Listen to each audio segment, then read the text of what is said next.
Assalamualaikum warahmatullahi wabarakatuh. Perkenalkan, nama saya Amanda Ditasari dari Prodi Akuntansi Perpajakan kelas 4D. Di sini saya akan membahas mengenai akuntansi biaya pratanaman menghasilkan atau TBM, yaitu periode kelapa sawit yang berusia 2,5 hingga 3 tahun. Pohon kelapa sawit muda membutuhkan investasi besar tanpa menghasilkan pendapatan.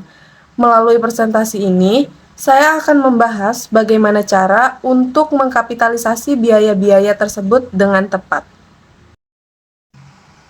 Sebagai gambaran awal, fase tanaman belum menghasilkan atau TBM adalah fase yang membutuhkan investasi besar tanpa adanya pendapatan awal. Berdasarkan PSAK 241 tentang agrikultur, biaya-biaya esensial selama periode ini seperti pengadaan benih, perawatan di pembibitan atau nursery, hingga pembukaan lahan atau land clearing tidak langsung dibebankan ke laporan laba rugi, melainkan dikapitalisasi untuk membentuk nilai aset biologis. Kapitalisasi ini sangat penting dilakukan untuk menyajikan nilai aset perkebunan yang akurat di neraca, yang nantinya akan mempengaruhi ketepatan perhitungan biaya pokok produksi CPO di masa depan. Slide ini menjelaskan siklus hidup tanaman kelapa sawit melalui 3 fase akuntansi utama. Dimulai dari fase pembibitan atau nursery sebagai titik nol kapitalisasi dengan menggunakan akun aset biologis bibit kelapa sawit.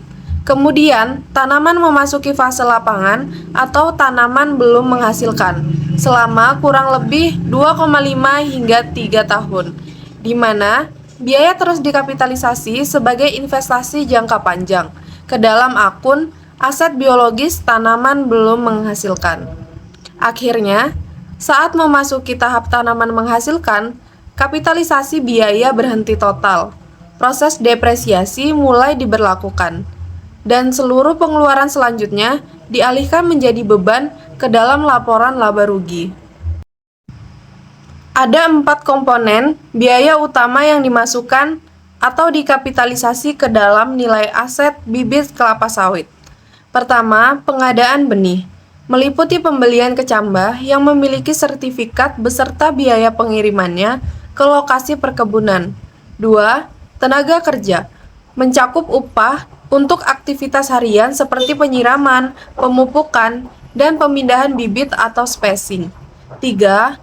Material agronomi, terdiri dari input fisik seperti pupuk, pestisida, herbisida, serta polybag yang digunakan. 4. Overhead nursery, misalnya biaya pendukung seperti penyusutan atau depresiasi sistem irigasi dan paranet yang digunakan di area pembibitan.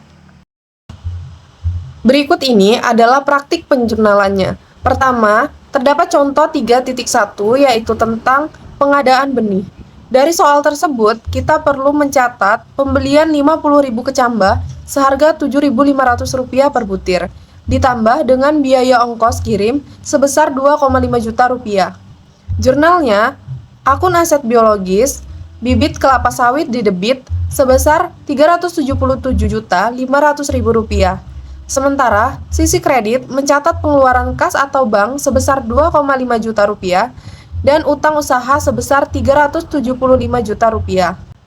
Kemudian, contoh 3.2 tentang perawatan nursery yang mencatat biaya operasional rutin seperti gaji Rp15 juta, pupuk Rp7 juta, pestisida atau polybag Rp3 juta, dan beban depresiasi Rp1 juta. Maka, jurnalnya, seluruh total biaya tersebut sebesar Rp26 juta didebit ke akun aset biologis bibit kelapa sawit. Sedangkan sisi kreditnya mencatat kas atau bank sebesar Rp25 juta dan akumulasi depresiasi peralatan nursery sebesar Rp1 juta. Kemudian, ada contoh 3.3 dan 3.5 tentang reklasifikasi dari fase pembibitan ke fase lapangan. Secara akuntansi, saldo yang sebelumnya terkumpul di akun aset biologis bibit kelapa sawit harus dikosongkan karena bibitnya sudah tidak ada lagi di tempat pembibitan. Dalam contoh ini, saldo bibit sebelum transisi adalah Rp400 juta. Kemudian saat proses pemindahan fisik atau planting ke lapangan, muncul biaya tambahan berupa upah tenaga kerja tanam sebesar 25 juta rupiah. Biaya ini juga tidak boleh dibebankan ke laporan laba rugi, melainkan harus dikapitalisasi sebagai bagian dari nilai aset. Seluruh akumulasi biaya berupa nilai bibit ditambah dengan upah tanam kini mengalir ke akun baru, yaitu tanaman kelapa sawit, tanaman belum menghasilkan.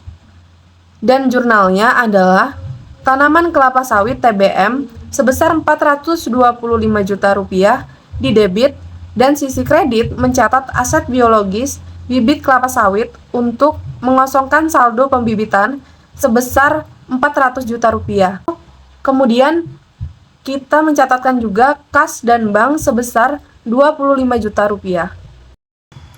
Pembahasan selanjutnya adalah tentang pembukaan lahan atau land clearing. Terdapat dua pendekatan umum untuk mengkapitalisasi biayanya. Yang pertama, dikapitalisasi sebagai biaya lahan. Hal ini relevan jika lahan tersebut baru dibuka dan belum pernah ditanami atau dibeli sebagai lahan kosong. Yang kedua, dikapitalisasi ke TBM. Hal ini lebih relevan untuk kegiatan replanting di lahan yang sebelumnya sudah ditanami kelapa sawit atau tanaman lain. Biaya land clearing dapat diatribusikan langsung untuk menghasilkan aset biologis baru, dan karenanya dikapitalisasi ke akun tanaman belum menghasilkan. Pendekatan kedua ini seringkali lebih relevan untuk praktik replanting modern. Memasuki fase TBM, ada 4 pilar yang perlu dipahami. 1. Pemupukan. Biasanya meliputi biaya pembelian pupuk, misalnya NPK, urea, dan MOP. 2. Pengendalian hama atau penyakit. Biasanya meliputi biaya pestisida, herbisida, fungisida, serta biaya tenaga kerja untuk penyemprotan. Ketiga, ada pembersihan gulma. Biasanya meliputi biaya tenaga kerja untuk penyiangan manual atau aplikasi herbisida di piringan dan gawangan. Yang keempat, ada kastrasi dan panen loss. Biasanya merupakan kegiatan membuang bunga atau buah prematur, serta mengalihkan energi tanaman ke pertumbuhan vegetatif murni. Hal ini bukan merupakan kerugian operasi, melainkan investasi pemeliharaan, sehingga biaya-biaya ini harus dikapitalisasi. Berikut ini adalah contoh jurnal akumulasi pemeliharaan dan lapangan. Berdasarkan contoh 3.4 dan 3.6, terdapat rincian biaya seperti pembukaan lahan sebesar 750 juta, pembelian pupuk sebesar 120 juta, upah rawat dan kastrasi sebesar 80 juta, serta pengendalian hama sebesar 30 juta. Seluruh pengeluaran tersebut akan dikapitalisasi dan totalnya adalah 980 juta. Secara akuntansi, total nilai tersebut didebit ke akun tanaman kelapa sawit TBM dan kreditnya adalah kas atau bank sebesar 980 juta. Selanjutnya ada kasus khusus mengenai infrastruktur non-tanaman. Biasanya, penyusutan aset tetap langsung dicatat sebagai beban di laporan laba rugi. Namun, jika aset tersebut, misalnya seperti traktor atau bangunan camp, digunakan secara eksklusif untuk membangun dan memelihara kebun pada fase TBM, maka beban penyusutannya tidak boleh masuk ke laba rugi. Nilai yang menyusut dari infrastruktur tersebut dianggap berpindah dan melekat menjadi bagian dari nilai investasi tanaman kelapa sawit yang sedang dikembangkan. Berdasarkan contoh 3.7, cara pencatatannya dilakukan dengan mendebit akun tanaman kelapa sawit TBM sebesar 5 juta dan mengkredit akun akumulasi depresiasi masing-masing aset, yaitu kendaraan sebesar 3 juta dan bangunan sebesar 2 juta.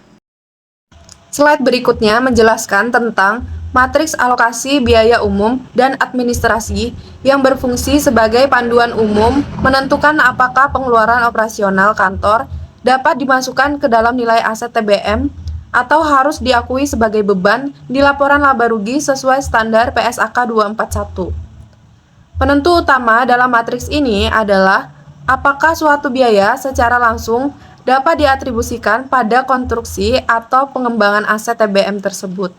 Jika biaya tersebut merupakan overhead umum yang tidak berkaitan langsung seperti gaji staf keuangan, biaya rapat pemegang saham, gaji direktur utama di kantor pusat atau utilitas kantor pusat, maka keputusannya adalah diakui sebagai beban laba rugi dan dilarang keras untuk dikapitalisasi. Sebaliknya, jika biaya memiliki atribusi langsung, seperti gaji manajer proyek yang secara eksklusif mengawasi penanaman skala besar, atau gaji staf yang terlibat langsung dalam penanaman, maka biaya tersebut boleh dilakukan kapitalisasi ke TBM. Kemudian, terdapat momen transisi dari fase tanaman belum menghasilkan ke fase tanaman menghasilkan. Kelapa sawit bisa dianggap sebagai tanaman menghasilkan jika memenuhi kriteria seperti usia pohon mencapai standar sekitar 3 tahun, jumlah tandan buah per pohon memadai, serta tanaman terbukti mampu menghasilkan buah secara komersial dan berkelanjutan. Ketika memasuki fase tanaman menghasilkan, terjadi pergeseran akuntansi yang sangat signifikan, di mana proses kapitalisasi berhenti secara total, sehingga seluruh pengeluaran untuk pemeliharaan dan panen selanjutnya langsung dialihkan dari neraca untuk diakui sebagai beban operasional atau harga pokok penjualan di laporan laba rugi. Selain itu, akumulasi nilai aset biologis yang telah dikumpulkan selama fase TBM kini resmi mulai memasuki proses depresiasi atau penyusutan, yang nantinya akan menjadi basis beban tahunan selama masa produktif tanaman tersebut. Selanjutnya disajikan studi kasus PT Agrijaya. Dalam kasus ini, pengeluaran yang diperlukan untuk membawa tanaman kelapa sawit ke lokasi dan kondisi siap beroperasi harus dikapitalisasi sesuai PSAK 241. Fungsinya untuk memastikan penyajian nilai aset perkebunan yang akurat di neraca dan ketepatan perhitungan biaya produksi di masa depan. Kasus PT Agrijaya mencakup proses akumulasi biaya mulai dari tahap pembibitan, seperti pengadaan benih, upah bahan, dan depresiasi nursery, sebesar 1.380 juta, yang direklasifikasi menjadi aset TBM saat penanaman di lapangan. Kemudian ditambah dengan biaya pembukaan lahan sebesar 1.500 juta, upah penanaman 75 juta, biaya pemeliharaan lapangan sebesar 550 juta, dan depresiasi aset non-tanaman sebesar 20 juta, serta alokasi biaya umum yang dapat diatribusikan langsung yang merupakan gaji manajer proyek sebesar 15 juta, sehingga menghasilkan total nilai aset biologis tanaman kelapa sawit TBM sebesar 3.540 juta pada 31 Desember 2025. Jadi kesimpulannya yaitu presisi akuntansi selama fase tanaman belum menghasilkan sangat penting untuk menjamin keandalan laporan keuangan melalui 3 pilar utama, yaitu pencapaian valuasi neraca yang realistis untuk mencegah penilaian perusahaan yang selalu rendah atau undervaluation, penetapan basis depresiasi yang tepat yang akan menentukan besaran beban penyusutan selama 25 tahun ke depan, serta memastikan perhitungan harga pokok penjualan atau HPP CPO yang akurat di masa produktif nanti. Sekian yang dapat saya sampaikan. Saya akhiri. Wassalamualaikum warahmatullahi wabarakatuh.